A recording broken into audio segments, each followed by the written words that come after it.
Assalamualaikum warahmatullahi wabarakatuh. Halo Texter, selamat datang di Social Talk episode ketiga. Kenalin, nama saya Budi dari angkatan 2021 dan di sini saya menggantikan Mas Surya sebagai host karena pada episode kali ini saya membawakan tema yaitu 24 jam yang sama sebagai mahasiswa. Sebelum itu saya sudah mendatangkan narasumber yang notabene adalah mahasiswa yang banyak sekali ikut organisasi. Langsung saja kita sambut Mas Hasbi. Halo Mas.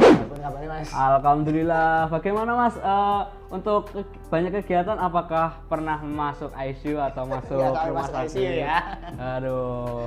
Parah sih sampai masuk ICU nggak juga. Oke, untuk akhir-akhir ini kesibukan apa sih Mas? Untuk akhir-akhir ini untuk kuliah ya kita lagi magang, mungkin yang semester 5 itu lagi cari-cari tempat magang sama persiapan buat TA. Kalau untuk organisasinya sendiri lagi buat podcast ini ya. Terus lagi ada persiapan buat webinar tanggal 27 kalau teman-teman mau ikut juga Sabi. Terus sama juga lagi persiapan diklat dan udah sih itu aja sih. Diklat apa sih Mas itu Mas? Pendidikan dasar aja di organisasi sendiri. Walah. Lalu untuk magang itu sendiri itu gimana sih Mas? Sistemnya apakah ditentukan dari universitas atau kita nentuin sendiri Mas?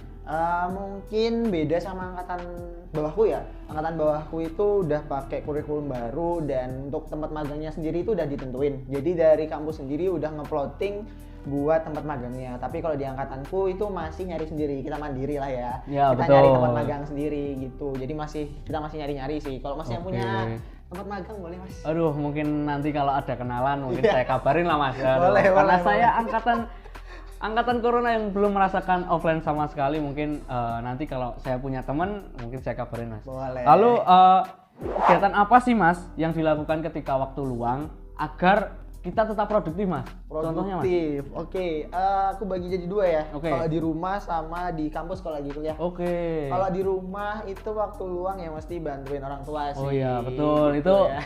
Prioritas sih Mas. Benar, itu di rumah kita mesti bantuin orang tua karena jarang-jarang juga pulang sebenarnya. Terus untuk di kampus sendiri lebih mencari sesuatu hal baru dan juga namanya kita anak pajak nih Mas. Ya kita pasti nyari lah, mengulik apa sih pajak itu bagaimana, terus peraturan-peraturan pajak kita tahu sendiri terbarukan terus. Nah, itu dia kita mencari hal-hal baru dari perpajakan itu. Oke. Ini gini Mas. Kan aku termasuk angkatan baru dan juga maba ya Mas. Ya? Karena aku masuk maba juga dalam keadaan corona dan belum merasakan offline. Apa sih Mas bedanya online sama offline gitu Mas? Nah, kuliah online sama offline ya? Iya betul. Offline dulu nih, aku baru ngerasain 1 tahun juga. Jadi senangnya offline itu ya kita ada di kampus bareng-bareng. Maksudnya ya kalau di kampus kita di Solo kan berarti kita di lingkup Solo terus. Ya teman-teman kelihatan semua, nggak kayak satu di Kalimantan, satu di Sulawesi, nggak tahu kan ya. Terus enaknya offline itu kita itu bisa ketemu dosen langsung ke gedungnya gitu loh. Kita berangkat dari kosan misalkan ya bareng-bareng. Terus jalan mesti rame, UNS mesti rame gitu kan. Gerbang depan, belakang, samping rame semua. Parkir aja rebutan, masuk ke kelas rebutan meja juga. Jadi istilahnya kayak tawuran gitu Mas, kayak datang rame gitu ya. Waduh. Benar banget. Terus ya pasti dapat feel-nya sih ya, langsung ketemu dosennya, kita belajar sama orangnya langsung daripada kita belajar tanpa langsung natap orangnya atau luring ya. Online sekarang ya. Kalau online sekarang sih kayak kurang dapet feel-nya lah. Aduh, jadi pengen offline nih kayaknya. Boleh, insya Allah tahun depan lah ya, amin, kita doain aja ya. Alhamdulillah, mungkin saya nanti ngekos sama Mas Hasbi ya, boleh ya? Udah lulus kayaknya. Semoga lancar ya Mas ya. Amin. Gini Mas, kan bagaimana mengatur waktu antara kuliah, organisasi, dan kegiatan lain selain hal tersebut tadi? Oke, secara keseluruhan ya, mesti teman-teman juga punya keluarga, punya organisasi, punya kuliah juga yang penting. Betul. Pertama lihat dulu, kalau aku sih prioritaskan keluarga aku sendiri karena ya keluargaku kecil-kecil nggak banyak dan aku harus memprioritaskan keluargaku. Terus untuk kuliah sama organisasi ini biasanya teman-teman di kuliah tuh pada ini gimana ya bagi organisasi, terus bagi kuliahnya bagaimana gitu kan. Sebenarnya kalau aku sendiri lebih mentingkan kuliah pasti kan masuk ke UNS apa itu belajar kan? Menuntut ilmu agar kedepannya lebih baik juga. Jadi organisasi itu hanya untuk sambilan aja lah, saling melengkapi. Jadi kayak mengisi waktu luang lah. Bayangin aja misalkan kuliah offline ya, ini yang aku rasain dulu pas jadi maba. Jadi kuliah itu sehari cuman pagi sama sore, siangnya ngapain coba?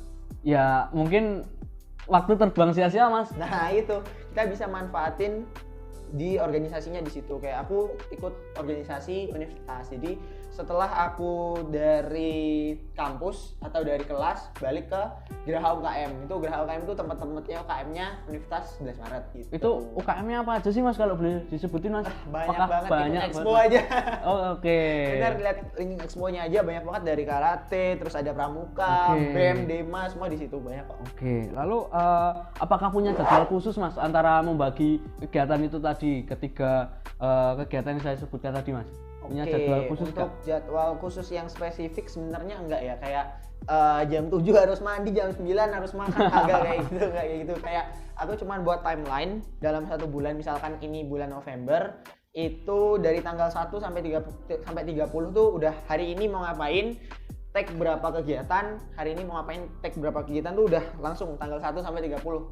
Misalkan itu biasanya maksimal tuh 2 sampai 3 kegiatan. Tapi kalau udah satu kegiatan full satu hari ya udah satu kegiatan aja kayak gitu. Jadi intinya antara kegiatan sama satu sama lain gitu kalau bertepatan harus bisa menghandle semua gitu mas. Sama aku punya satu tips sih, kalau teman-teman itu punya kegiatan banyak, organisasi banyak yang berjalan berbarengan. Nah itu kalau aku sih nerapin ke semua, misalkan webinar maupun program apapun itu yang aku pegang, aku nerapin satu. Semisal mau rapat ditetapkan, jadi semisal rapat 1 minggu itu Selasa, ya udah selama berprogres misalkan 4 bulan, ya udah hari Selasa itu terus Selasa. Jadi aku bisa nyesuaiin timelineku enak. Oh setiap Selasa aku rapat ini jam segini, udah tahu. Terus setiap hari Rabu aku ada rapat ini jam segini. Jadi waktu yang tepat itu, yang tetap itu bisa membuat kita mempermudah memanage waktu. Nggak hanya kita, tapi teman-teman kita yang lain juga enak gitu. Mungkin itu bisa menjadi catatan untuk kita semua, karena ya kuliah juga nggak terus-terusan belajar, mungkin bisa diselingi dengan banyak kegiatan seperti ikut organisasi tadi ya mas ya, untuk mengisi waktu luang dan juga menambah teman, relasi juga. Lanjut. Apakah pernah kesulitan mas menghandle semua kegiatan itu tadi mas? Nah ini menghandle semua kegiatan sebenarnya pertama kali aku jadi maba juga pastinya kesusahan sih. Jadi kayak awal tuh aku nyoba itu 3 organisasi. Langsung 3? Iya, nyoba dulu. Nyoba kan. Nyoba dulu. Yang pertama itu Himpunan Kita Tercinta.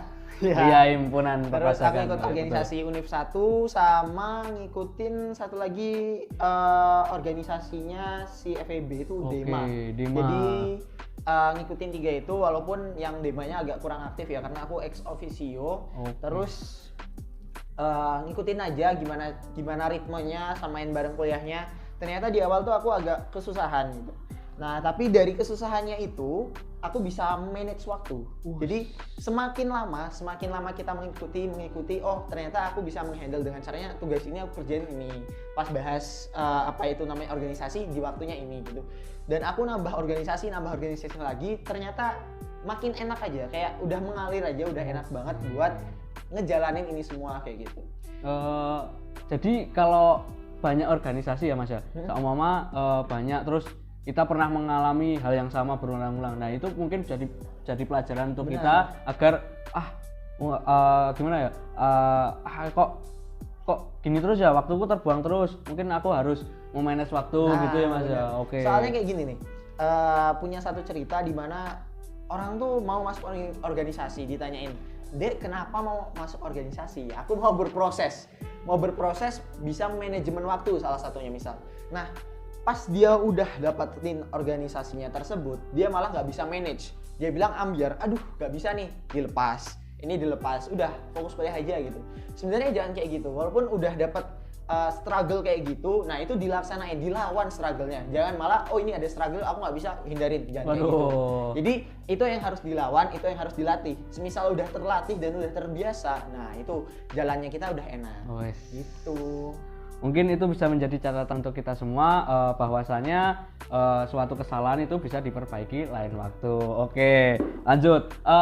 Kan kita sebagai mahasiswa tidak luput dari tugas-tugas perkuliahan ya Mas ya. Benar, Mas. Bagaimana kita mengatur waktu antara tugas kuliah yang deadline-nya cepat, lalu bertepatan dengan suatu kegiatan yang terjadi di waktu itu Mas. Oh, jadi tugas sama kegiatannya barengan ya? Ya, gitu. Nah ini sering banget terjadi dan kita harus menyesuaikan diri aja sih, kayak tugasnya dikasih kapan sama kegiatannya kapan. Misalkan dari seminggu dari sekarang bakal ada kegiatan dan seminggu dari sekarang bakal ada tugas, dimana tugasnya udah diberikan. Ya kalau aku sendiri bakal ngerjain tugasnya sekarang sih. Jadi aku nyelesain dulu tugas-tugasku yang bakal besok, kalau dikerjainnya besok bakal jadi beban.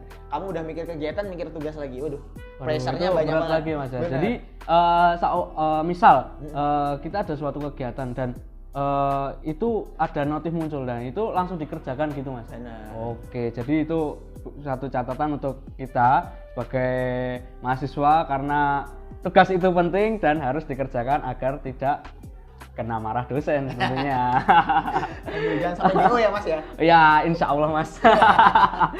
Lalu apakah pernah Mas kena marah dosen karena banyak kegiatan itu tadi Mas? Sebenarnya pernah, tapi juga ada dosen-dosen yang memaklumi sih. Apalagi dosen-dosen pajak yang misalnya kan kita kegiatan himpunan kayak gini ya. Ya betul. Kalau kegiatan himpunan kayak gini, dosen pajak itu biasanya support sih, karena kita juga membranding pajak di sini, kita juga membawa nama pajak, mengharumkan nama pajak. Jadi dosen-dosen biasanya support banget sama kegiatan himpunan kita. Gitu. Tapi pernah juga kayak dalam satu kegiatan aku harus survei ke Jepara gitu misalkan ya. Nah itu dibilangin Mas Hasbi kenapa izin ke Jepara gitu nih. Saya lagi kegiatan ini Bu, lagi nyari perizinan gitu. Ternyata si ibunya bilang kayak gini, oh berarti Mas Hasbi mementingkan perizinan itu daripada kuliahnya. Itu dia susah juga. Tapi sebenarnya ya kita tuh punya namanya kesempatan. Jadi dalam perkuliahan dari biasanya 16 kali ya. 16 kali itu kita punya kesempatan 3 kali buat nggak ikut join perkuliahan. Jadi 3 kali itu alfa diperbolehkan Mas? Benar, alfa 3 kali nggak apa-apa. Jadi jangan kalau melebihi itu bagaimana Mas? Nggak bisa UTS kamu. Aduh, berat sekali ya ternyata ya. Kalau udah 3 kali itu udah lewat kamu nggak bisa UTS. Berarti harus ngulang di semester selanjutnya. Selanjutnya lagi deh, ganjil ketemu ganjil. Untuk mahasiswa yang mungkin kupu-kupu lah yang banyak mementingkan perkuliahan dan ingin bergabung dalam suatu organisasi, bagaimana sih tipsnya agar mendapatkan izin orang tua Mas? Tips mendapatkan izin orang tua. Oke. Nah, ini Mas. Soalnya penting banget ini Mas. Keluarga nomor 1 itu tadi. Benar. Kalau aku sendiri caranya itu membuktikan. Oke, jadi kita harus membuktikan gitu. Benar. Mas? Jadi kuliahnya jalan, organisasinya tetap jalan. Jadi gimana kuliah kita tuh tetap bagus dan organisasi kita bisa tetap banyak gitu.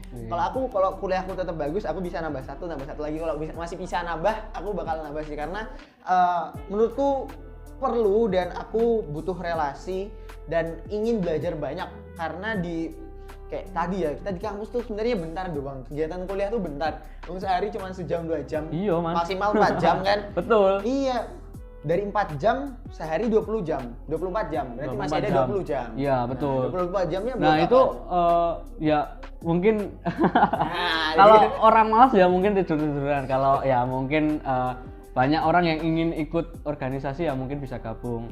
Lalu itu bisa menjadi tips untuk kita semua sebagai mahasiswa, karena ingin bergabung dengan organisasi kita harus membuktikan bahwa nilai sama organisasi itu harus berjalan dan sukses gitu. Mas. Itu pasti orang tua tuh mesti langsung ngizinin sih, kayak no problem sih, kayak kuliahan aku tetap bagus, terus organisasi dia punya nilai plus, why not gitu kan, kenapa enggak gitu.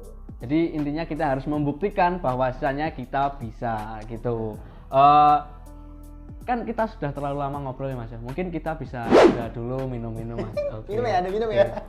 Minum dulu ngelak gitu. Aduh, capek Mas ya. Ini nggak sponsoran ini. Gak ada sponsor Mas, aduh. Ini cuma podcast kecil-kecilan aja. Oh, keren sih, aku suka podcast kayak gini, kayak kita santai belajar terus sharing-sharing bareng ya. Kayak sebenarnya aku nggak mau kayak dibuat narasumber terus menggurui, enggak. Kita tuh saling sharing aja, saling ngobrol, belajar bareng, betul. Benar, gitu. Oke, lanjut nih Mas ya. Untuk sekarang ini Mas, banyak sekali kegiatan untuk meningkatkan hard skill dan soft skill. Nah, kegiatan apa sih Mas yang dilakukan Mas? Hard skill dan soft skill. Iya, nah, organisasi ini masuknya ke sana juga ya, kayak soft skill ngapain? Kayak aku masuk sebuah organisasi yang dimana memerlukan public speaking. Nah, itu perlu banget kan? Iya, nah, betul. Kita belajar public speaking, terus belajar leadership. Nah, itu sebenarnya kita nyari-nyarinya di sana. Terus dari hard skill sendiri banyak juga kayak kita, kalau aku salah satu organisasiku itu butuh kekuatan fisik. Ya walaupun badanku kayak gini, aku manjat lau masih bisa tiktokan ya. Oke. Dan mungkin juga sebenarnya kalau hard skill dan soft skill di luar organisasi itu masih banyak kegiatan kayak kita di himpunan ya. Di himpunan kan kita ada kegiatan kayak futsalan bareng ya, gitu. Betul. Terus juga ada sebenarnya kayak basketan. Kalau di UNS tuh setiap sore insya Allah ada basketan bareng gitu. Kalau gimana Mas itu tempatnya Mas? FT bisa. FT? Oke, mungkin kalau nanti offline saya bisa join gabung lah Mas. Benar, boleh. Join aja langsung. Oke, lalu kan banyaknya sekali kegiatan itu apakah mengganggu waktu weekend Anda untuk me time gitu Mas? Apakah mengganggu? Sebenarnya kalau dinikmatin aja sebenarnya enggak ya, kayak weekendku isinya organisasi. Sebenarnya organisasi itu mindsetnya jangan gini, aku organisasi berat ya. Tapi kalau aku mindsetku kayak organisasi ini tempat mainku gitu. Oke. Ya sekarang bayangin aja kita lagi misalkan podcast kayak gini. Iya betul. Nah, kita ketemu Mas Budi, ya, ketemu betul. kameramen semua ya, di sini. Kameramen semua sama teman-teman. Nah itu kan sharing bareng kita enak kan. Ya, enak. Nah itu kita nyari temennya di situ juga. Oke. Jadi kayak weekend ya main bareng aja. Gitu. Lalu antara kegiatan itu tadi semua Mas, apakah Mas Hasbi perlu istirahat untuk rehat sejenak lah dari semua itu tadi? Apakah perlu? Asik, ya? Pasti perlu ya. Setiap orang pasti punya time buat istirahat, dan ya aku milih itu biasanya kalau di waktu yang dimana hari itu nggak ada kerja apapun atau kerjanya bisa disambi dari jauh gitu ya. Itu kayaknya cerita kayak lagi di Solo, aduh aku hari ini ngapain kok nggak apa-ngapain, ya udah ke stasiun aja, ngetap sekali, nyampe Jogja, ya udah main aja di Jogja. Tekan dulu ya. Enggak gitu. Nyoba baksonya Jogja. Kok bakso Jogja ya? Trans Jogja ya, apa namanya? Lupa aku, tapi bakso itu namanya. Bakso atau transportasi? Transportasi. Oke, mungkin itu 3.000 aja udah bisa muter Jogja tuh. Sibuk sekali Mas ya. Mungkin kalau saya ada ongkos bisa ke sana. Boleh banget. Nanti tolong ajakin saya Mas ya. Boleh. Terus ditanyain waktu tidurnya gimana Mas Hasbi? Wah, waktu tidur. Ini waktu tidur ya. Kalau betul. aku pernah belajar, katanya itu waktu tidur 3 sampai 5 jam aja itu cukup, kayak udah lebih gitu. Jadi kalau tidur jam 10 ya udah 10 tambah 5 kan 10 tambah 5 15, berarti jam 3. Jam 3 udah bangun lagi, udah bisa main lagi. Udah bisa. Ya biasa anak kuliah kan biasa tidur jam berapa Mas Budi? Saya biasanya tidur jam 1 mungkin karena gitu ngejar deadline juga. Tapi setelah saya riset tuh kayaknya lebih enak tidur lebih awal dan bangun lebih pagi Mas Budi. Jadi contohnya seperti kita tidur lebih awal itu jam 10, bangun lebih pagi seperti jam 3. Lalu kita belajar lagi gitu. Benar. Oke. Daripada kita bangun sampai jam 3 habis itu tidur sampai jam 10. Kayaknya nggak lebih produktif kalau kita tidur jam 10 bangun lagi jam 3 gitu. Oke. Ini kan sudah selesai Mas ya. Apakah Mas Hasbi punya pesan untuk teman-teman mahasiswa yang lain agar lebih mengerti tentang mengatur waktu antara organisasi dan kuliah gitu Mas? Buat teman-teman kali ya, bukan aku menggurui, cuman sharing aja pengalamanku. Jadi jangan takut untuk mencoba. Terus misalkan ada kesempatan, coba aja kesempatan itu, karena kita nggak tahu kesempatan itu bakal datang lagi apa enggak. Oh iya betul. Nah, terus jangan takut underestimate lah sama diri sendiri. Pressure dirimu selagi kamu bisa. Dan juga kalau bisa teruslah berprogres. Jadi jangan mau di zona nyaman terus. Pasti orang bilang udahlah gue di sini aja udah enak gitu. Cobalah satu step agak kita crashin dikit zona nyamannya kita. Ingat di atas itu masih ada zona yang lebih nyaman lagi daripada nyamanmu sekarang kayak gitu. Oke, ini bisa menjadi catatan untuk kita semua bahwasanya mengatur waktu itu penting antara kegiatan satu dengan kegiatan yang lain. Lalu perkuliahan juga penting karena kita pergi ke kampus untuk menuntut ilmu. Lalu sebagai penutup, Mas Hasbi, apakah ada quotes pada episode kali ini? Kata-kata ya Mas ya? Ya, betul. Aku lebih suka ada satu kalimat yang aku dapat kemarin apa ya? Itu life with happiness. Nah, itu artinya apa Mas? Saya sebagai mahasiswa pajak. Jadi make it semuanya itu like happiness gitu. Walaupun pasti kamu ada struggle apapun, buat itu happy dan buat itu positif. Jadi jangan ambil negatifnya aja, coba ambil sisi positif dari kegiatan itu. Bisa jadi apa yang nggak bisa kamu gapai sekarang bakal ada yang lebih baiknya di depan gitu. Jadi ini harus berprogresif ke depan ya Mas ya. Benar. Betul. Jangan lupa senyum, life with happiness. Terima kasih Mas Hasbi. Makasih Mas Budi. Terima kasih sudah meluangkan waktunya Mas ya. Siap. Terima kasih untuk semua yang sudah menonton. Selamat tinggal. Wassalamualaikum warahmatullahi wabarakatuh. See you Texter. See you Texter.